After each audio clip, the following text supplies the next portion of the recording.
So, the Samsung Galaxy Young, this phone which was released back in 2011, it came with Android 2.3.5 and it will just have like 180 megabytes of storage and 290 megabytes of RAM, which is, I mean, how the heck is the RAM more than the storage? Like, that's pretty crazy in my opinion. And also the main camera, we do have to talk about the main camera. The crazy thing about it is that it's basically worse than the camera on the LG Optimus L3. This camera is 2 megapixels. 2 megapixels, it can only record videos in 320p on 15 frames per second, which is pretty crazy. I mean, in 2011 we had like what? We had the iPhone 4, iPhone 4S, probably recorded in 720p at least. So yeah, that quality is pretty crazy for this phone, even though it's just a mini phone, you know. Well, besides this yapping, let's just review the aesthetics. So we have this back cover here, we have the 2 megapixel camera, which is very crappy, the loudspeaker, the earpiece speaker, Samsung logo, the front screen, which if I'm not wrong, it's 3 inches and it's TFT just like on the HTC Wildfire. And of course, this phone back in the day actually had a removable back cover. I think that's where you take it off actually. Come on. Yeah, here we have this battery which is not original at all. Beneath the battery we have the SIM tray thing here. This seems to be some sort of adapter, I don't really know what that is. And yeah, that's pretty much the phone. And here we have the micro SD slot, which is pretty cool. So yeah, with all of that aside, let's just power on this phone and check it out. There we have the Samsung Galaxy Young. I'm also gonna put the back cover back on because we don't want this phone to be naked, right? Anyways, I'm gonna put the phone here and we are gonna wait for it to boot up. Oh, never mind, I spoke too soon. The phone has finally booted up. I'm also gonna turn off this thing because I don't really need it anymore. Also, I forgot to say that this phone, despite its size and stuff, it's actually, it has like a 1200 milliamp hour battery, I mean 1200 milliamp hour, which is not bad at all. And to unlock the screen, you just swipe, that's pretty much it. And now it's time to explore this phone. I just wanna say that despite the system being touchless and stuff, it's very similar to the other Android 2 phones that I tested, like the LG Optimus L3 and the HTC Wildfire. This phone is very similar to those, and the lag, bro, the lag, I'm never gonna get unused to this lag, to be honest. Also, I just wanna say that this keyboard is really tiny. I mean, it is easy to type on it, but yeah, because of the screen size, it is pretty tiny. And now we are connected to Wi-Fi, so let's try some apps. Of course, we're gonna go with Google Play Store. It's probably not gonna work, but yeah, you know, it's worth a shot. Well, it's time to sign in.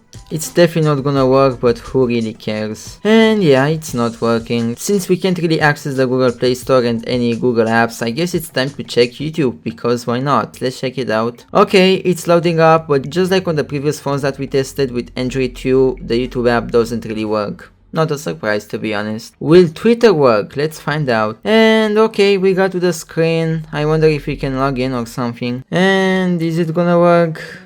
Nope, not really. It's not working. You know what? Just for fun, let's try the camera app. I mean, we've seen the 2 megapixel camera in the specifications. Let's see if the camera is actually that bad. Oh boy. Yeah, the camera is not great at all.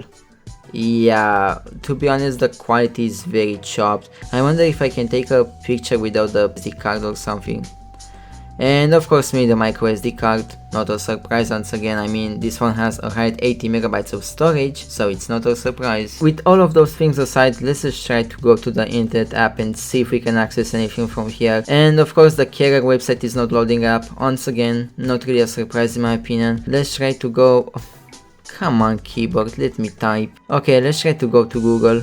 Let's see if Google works on this phone. It seems like it does work. That's amazing. I wonder if YouTube works. Probably not, because we need Android 4, but it's still funny to just try it out. I mean, why not waste time on this thing, right? And of course I have to allow some stuff. I really love Google. What is that? If you're having trouble access... Bro, did it just blocked? Hello Samsung, hello! Also, my dog just started barking for no reason. I think you guys can hear the dog, but anyways, let's move on. And yeah, as expected, it needs Android 4 for this thing to work. Probably on Android 4 it's not working either, but who cares? I guess now I'm gonna try to go to Wikipedia. Of course I had to type that wrong.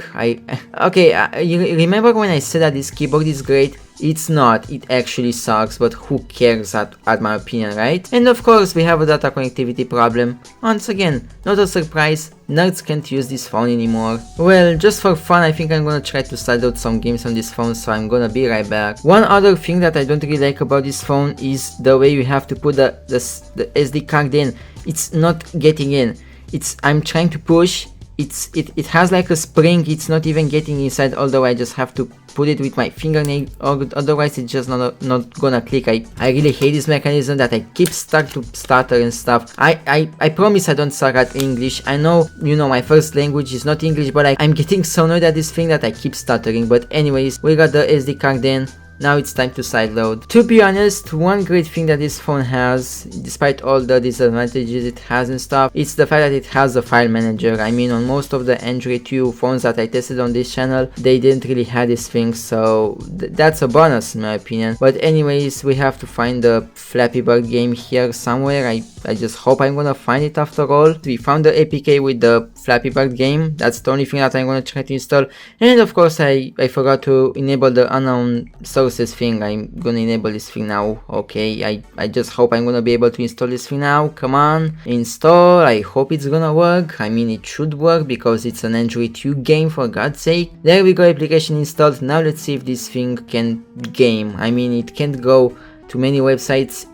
Apps don't really work on it anymore. At least this game, hopefully it works. There we go, we can actually play this game in 2025 on this phone. Not a surprise, because this is a low-end game in general. So yeah, I'm not too surprised. Even the HTC Wildfire S ran this game on Android 4 somehow, so it's not really a huge surprise. But there you go, you can actually play this thing. It actually works, so yeah. That's the video. I hope you guys enjoyed it. As a conclusion, can you use this phone in 2025?